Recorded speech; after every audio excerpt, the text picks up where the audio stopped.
On a parlé de tellement de sujets sur Fear and Hunger sur cette chaîne, des faits amusants sur les dieux, on a parlé de la musique, on a parlé des personnages, on a parlé de tellement de choses, mais il y a une chose dont on n'a pas parlé, c'est vous. Et je veux dire par là le personnage du joueur.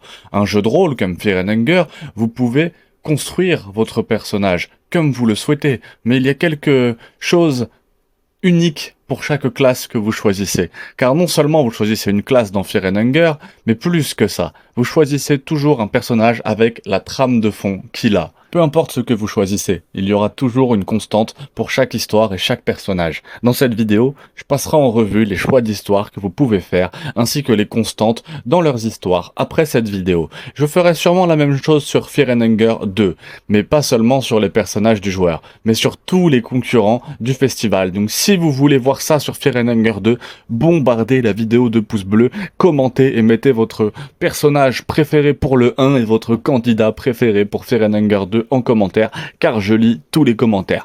Quoi qu'il en soit, allons-y. Commençons. Le mercenaire préféré de tous, Kaara, né en février de l'année 1564 à Jeddah, sous l'âme sans fin, est la capitale des sanctuaires orientaux, qui est l'un des plus grands pays ou territoires de l'univers de Fear and Hunger. Kaara était né hors mariage de ses deux parents qui ne se soucient pas de lui. On ne sait même pas si Kaara s'est enfui de lui-même ou s'il a été abandonné, car le nouveau dieu dans le jeu dit qu'il est parti de son propre gré. Le wiki dit qu'il a été abandonné. Donc, c'est un point de discorde, mais de toute façon, il s'est fiancé pour les années à venir. Maintenant, si vous jouez en tant que Kaara, vous avez le choix. Vous pouvez essayer de devenir un pickpocket et apprendre la compétence vol, ou essayer de devenir un cambrioleur et sa compétence crochetage, lockpicking, qui est une de mes compétences préférées. Vous pouvez essayer de vivre une vie honnête en tant que marchand et commencer le jeu avec seulement quelques pièces de monnaie. Canoniquement, il a probablement essayé de vivre une vie honnête, car il n'a aucune compétence lors de ce recrutement. Mais il vous volera à la tire, alors peut-être qu'il est devenu un pickpocket. Finalement, il en avait marre de la vie que vous avez choisie pour lui, et si vous avez choisi une vie pour lui, il est tombé dans un groupe de Highwaymen. Ce groupe était composé de soldats ex, ainsi que de nombreux habitants après plusieurs années avec lui. Kaara était en raid. C'était particulièrement méchant si vous jouez en tant que Kaara. Vous avez le choix de réduire vos pertes et de déserter l'armée, soit de résister. Si vous désertez, vous obtiendrez le plan d'évasion, qui augmente considérablement vos chances de réussir à fuir un combat. Une bataille cependant si vous restez peu. Car ce qui fonctionne pour Kaara, car moins de gens étaient là pour récupérer la récompense vous donnant un peu plus d'argent, canoniquement. Et il est aussi probable qu'il soit resté parce que vous l'avez dans votre groupe. Il n'a pas plan d'évasion, de toute façon. Voyant la tentation que la pègre criminelle avait, Kaara est tombé dans cette pègre. Et il a finalement trouvé une prostituée, et contre toute attente, il est tombé amoureux d'elle. Cette prostituée, nommée Céleste, était malheureusement très endettée à son proxénète, pour qu'elle ne puisse pas se retirer de cette entreprise. Céleste est finalement tombée enceinte, on ne sait pas si c'est de Kaara, mais Kaara, étant le gentleman honnête qu'il est, a accepté un travail dangereux mais bien rémunéré pour la sortir de ses dettes et faire en quelque sorte que leur peu d'argent supplémentaire, en plus de ce travail, pour une raison que personne ne voulait accepter, il s'agissait de trouver le capitaine du célèbre groupe de mercenaires, les Chevaliers du Soleil de Minuit du donjon de Fear and Hunger. Kaara était quand même inquiet à ce sujet, car il y avait quelque chose qui n'allait pas dans cette mission. Le capitaine, nommé Le Garde, est dans un donjon qui appartient au royaume de Rondan. Alors pourquoi le royaume aurait-il besoin de quelqu'un pour le sauver puisqu'il est déjà sous leur contrôle? Pourquoi aurait-il besoin d'invoquer quelqu'un pour sauver le garde de leur propre donjon? Malgré son malaise, Kaara a décidé d'y aller quand même, car il avait besoin de la pièce. Cela a également aidé qu'il y ait une rumeur selon laquelle ce donjon particulier avait des trésors cachés tout autour. Alors, il y est allé. Quand il est arrivé, il a été immédiatement capturé par une personne inconnue mais probablement un garde, tant qu'il n'est pas choisi en personnage principal. Cependant, on ne sait pas ce qui lui arrive dans le donjon. Cependant, étant donné toutes les autres fins des autres personnages sont confirmées canon, ce que si vous connaissez pas la fin S. Les fins S sont des fins personnelles pour chaque personnage spécifique, qui ne sont disponibles que dans la difficulté la plus difficile de Fear and Hunger. L'envoi de tout le monde est canon. Ce que nous expliquerons plus tard Kaara, qui est le seul ascendant qui n'est probablement pas canon dans son envol.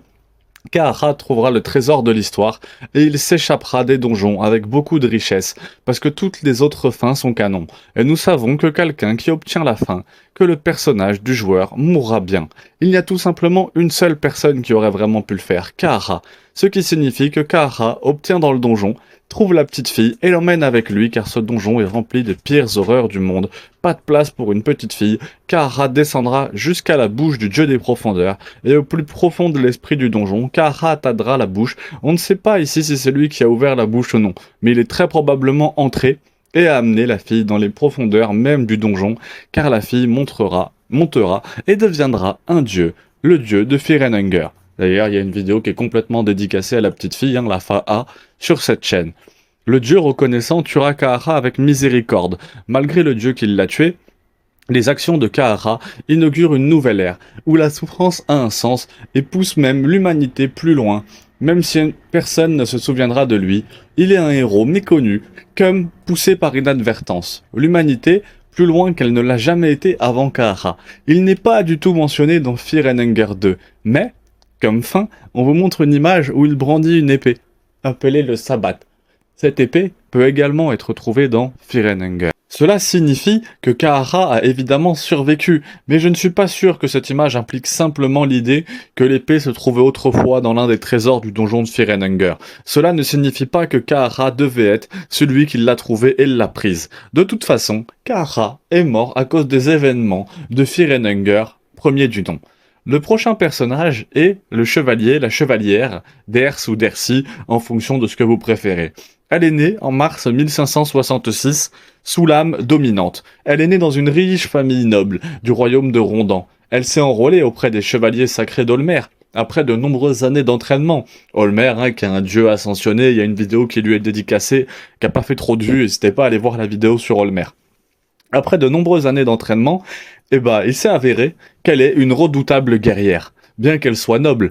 Pendant cela, si vous jouez en tant qu'elle, vous pouvez choisir de vous concentrer sur l'esquive ou la défense, en vous donnant une position défensive, ou de vous concentrer sur l'esquive, en vous donnant une position rapide. Canoniquement, elle s'est concentrée sur la défense des années plus tard. Elle a réalisé que le royaume de Ran commençait à changer, ou du moins, elle commençait à le remarquer. Le royaume a cessé de se concentrer sur l'aide aux pauvres, et a commencé à se concentrer sur l'aide aux riches, aux nobles et à l'oligarchie, uniquement, tout en laissant les pauvres de la classe moyenne souffrir ici.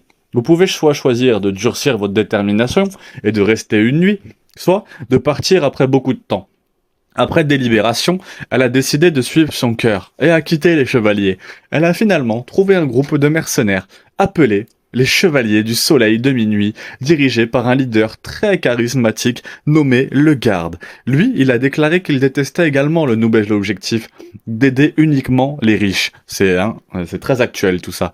Mais, si le garde le faisait réellement, je déteste ça, ou j'essaye simplement de manipuler la jeune guerrière d'une manière ou d'une autre, les chevaliers du soleil de minuit, avec l'aide de Darcy et leur chef charismatique féroce, étaient une force sur laquelle il fallait compter maintenant, même s'ils n'aimaient pas tellement le royaume qu'ils avaient embauché par le royaume de Rondan, et eux, étant une bande de mercenaires, ils n'avaient pas beaucoup de choix, et ils étaient dangereusement efficaces dans ce travail, gagnant en renommée ainsi qu'en notoriété. La bande du Faucon, pardon, c'est réflexe berserk, je veux dire les chevaliers du soleil de minuit, sont devenus une telle centrale électrique que le royaume lui-même commençait à les craindre alors que le royaume de Ronan commençait à avoir peur des chevaliers. Ders, de l'intérieur des chevaliers, allait tomber amoureux de le garde, bien que le garde ne lui rende pas l'appareil. Il a trouvé qu'elle était un atout précieux, devenant finalement son commandant en second. Le garde, trouvant l'occultisme de plus en plus intéressant et trouvant une prophétie qui semblait concerner lui-même, devint finalement un reclus, lisant des textes occultes et des rumeurs toute la journée. Ders commençait à s'inquiéter pour son amoureux le garde. Elle lui parle en privé, ou elle lui a confié que là où elle s'inquiétait, le Saint-Doux, avec ses charmes, a mis l'esprit de Ders à l'aise. Le Saint-Doux a ensuite trouvé la clé de la prophétie, un cube des profondeurs, qui mènerait actuellement un pays au nord.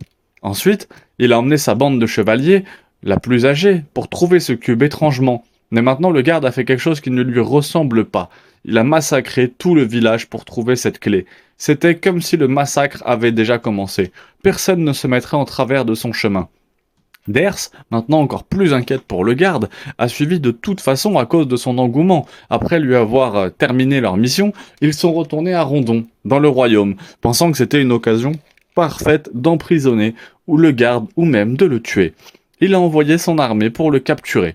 Vous pouvez choisir de diriger l'assaut ou de gérer les défenses, qu'elle a canoniquement probablement géré. De toute façon, le garde a été capturé, et Ders a réussi à fuir, tandis que sa bande de chevaliers autour d'elle tombait un par un. Il est plus que probable que presque tous les chevaliers soient morts, mais son royaume a été arrêté, le garde a été jeté dans le donjon le plus dangereux. Il avait, bien sûr, été jeté dans le donjon de Firenenger. Ders savait qu'il ne mourrait pas, longtemps avant de mourir dans ce donjon notoire, alors elle s'y est rendue tout de suite, pendant les événements du jeu. Elle est allée assez loin, mais a été capturée dans la grotte, après avoir vu des habitants bizarres. Après avoir essayé de les convertir au culte d'Homère pour une raison quelconque lors de son ascension, il est plus que probable qu'elle ne soit pas parvenue au garde à temps, et il a été tué. Ders a le cœur brisé. Elle a trouvé d'anciennes connaissances occultes dans le donjon, notamment un sort ancien et interdit pour refaire revivre les morts. Après avoir trouvé le texte entier, elle doit se trancher les poignets, puis utiliser le sang des fentes pour réanimer le garde. Elle a réussi à le faire, et l'a réanimé, mais il s'est transformé en une entité ressemblant à un golem de sang. Quelque chose avait bien changé, et il était toujours charismatique. Elle a réalisé qui était le véritable retardateur maintenant qu'il était ressuscité. Un homme très dangereusement charismatique qui, pour citer un certain quelqu'un, utilisait l'amour pour nettoyer le cœur des hommes. Il n'y a rien de plus terrifiant. Mais après cela, on ne sait pas ce qui s'est passé pour elle.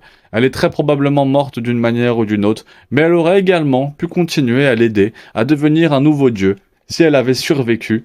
Au moins, elle n'est pas mentionnée dans Firenenger 2. Mais notre avant-dernier personnage est mon préféré pour jouer le rôle. Dans Firenenger, Enki, ou le prêtre noir, comme sa classe le suggère. Enki est né en octobre 1561 sous l'âme illuminée. Enki aimait les connaissances occultes et a rapidement été repéré pour devenir un prêtre noir avec sa sœur jumelle. Comme dans les rituels typiques des prêtres noirs, les jumeaux ont été opposés, Enki contre sa sœur, dans une bataille à mort. Enki a toujours préféré la poursuite de connaissances au lieu de la poursuite de renforcement de son corps fragile et a été facilement maîtrisé par sa sœur jumelle qui, elle, lui a tenu un poignard sous la gorge et l'a épargné.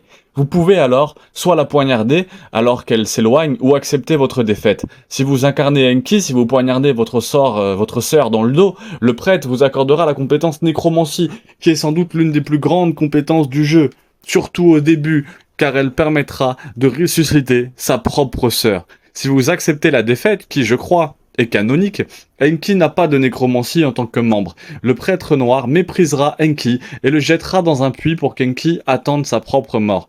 Enki ne prend pas ce mensonge. Il apprend à contrôler et à parler aux insectes en bas du puits.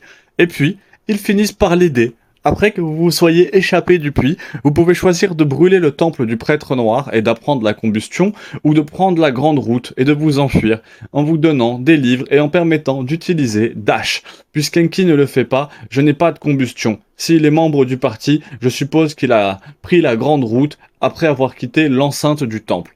Il a juré de devenir un prêtre noir de sa propre initiative. À partir d'ici, si vous jouez en tant qu'Enki, vous pouvez choisir quel dieu prier. Sylviane, qui est la déesse de l'amour, Grogoroth, le dieu des profondeurs, ou Olmer. Selon ce que vous choisissez, cela vous donnera une affinité gratuite avec ce dieu.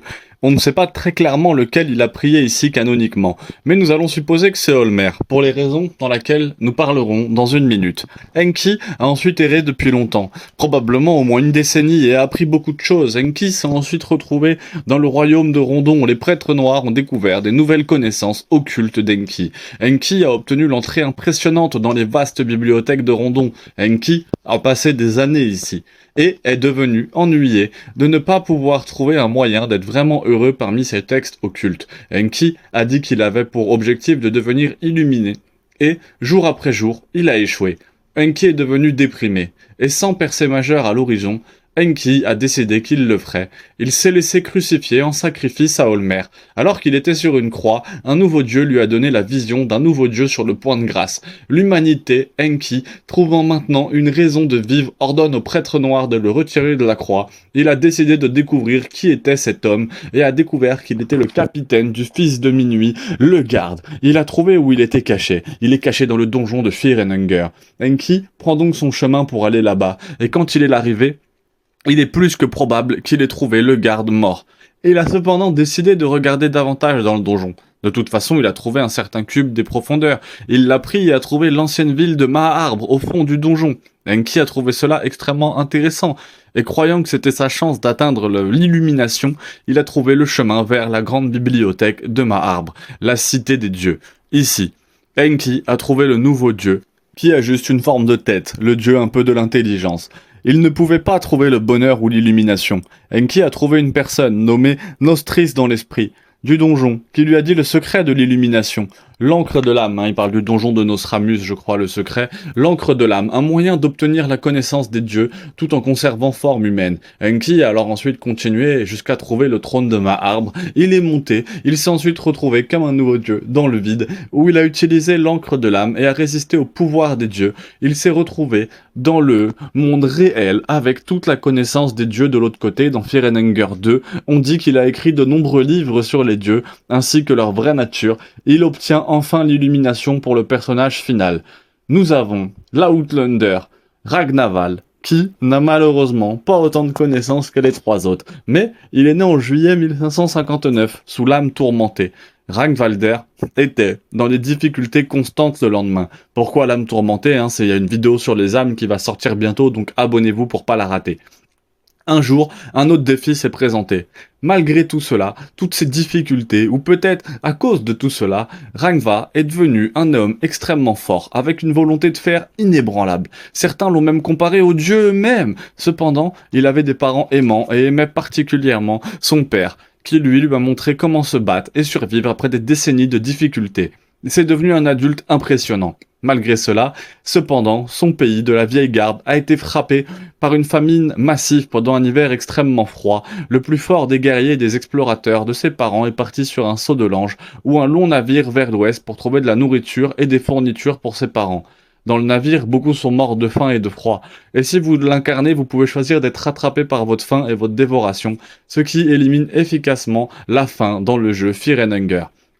Car vous pouvez manger n'importe quel cadavre. Mais si vous ne le faites pas, la folie vous emmènera jusqu'à ce que vous atteigniez la terre et que vous appreniez la soif de sang à la place. On ne sait pas ce qu'il a fait canoniquement, parce qu'il n'a aucune de ses compétences. Si vous l'avez comme membre du groupe, je suppose qu'il n'est pas devenu cannibale. Finalement, il a atterri là où ses parents et lui ont laissé qu'à une terre étrange, avec des dieux qu'il n'avait jamais ni vus ni entendus. Ici, il a trouvé un cube qui rayonnait d'une énergie horrible.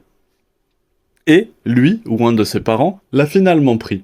Il avait des fournitures ainsi qu'un étrange souvenir. Il est rentré chez lui, chez le garde le plus âgé, et il est revenu avec une femme et un enfant. Sa vie a finalement commencé à changer.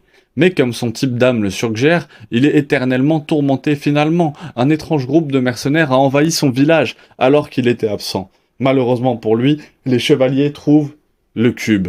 Et non seulement il massacre chaque personne du village, cela inclut sa femme et son fils, c'est aussi plus que probable, cela signifiait que ses parents étaient encore en vie, ils ont également été massacrés. En revenant après la fin du raid, il trouve tous ceux qu'il connaissait et aimait morts, même après le long voyage vers le Vinland. La rage qui le brûlait, et on le comprend, car il a découvert qui dirigeait le groupe, un homme nommé le Garde, qui n'a plus rien à faire de sa vie. Il voyage vers le sud, jusqu'à Rondan, et découvre que le garde est déjà emprisonné dans les cachots de Fear and Hunger. Le simple fait d'être emprisonné n'est pas assez bon. Assez. Rangva veut le tuer de ses propres mains. Et oui, il a tué toute sa famille quand même. Donc il trouve alors le donjon, et entre dans le donjon de Fear and Hunger, où il se trouve très probablement le garde déjà mort. Rangva est rempli de rage, car personne d'autre que lui-même ne tue maintenant tout dans le donjon, ou du moins autant qu'il peut. Mais étrangement, il trouve un loup docile, Moonless, avec qui il se lie d'amitié pour une raison quelconque. Il se fraye même un chemin jusqu'à Maha-Arbre, la cité des dieux, et tue tout là aussi, sans même s'arrêter, même les dieux eux-mêmes. Après quoi, il se tourne ailleurs, sa rage, en dehors du donjon, et parcourt les terres en les nettoyant de tout ce qu'il considère comme mauvais. Grosse référence à Burke, Waouh, ça sonne. Grosse référence à Guts dans Berserk, c'est encore un 04 qui appelle là. Si vous avez une solution là contre les 04 ou les 09, parce que vraiment ça sort un peu de la vidéo, mais le nombre d'appels c'est 3 à 4 appels par jour, les 04 ou les 09, et j'ai aucune solution. Si vous avez une petite solution pour ça, n'hésitez pas à en parler en commentaire.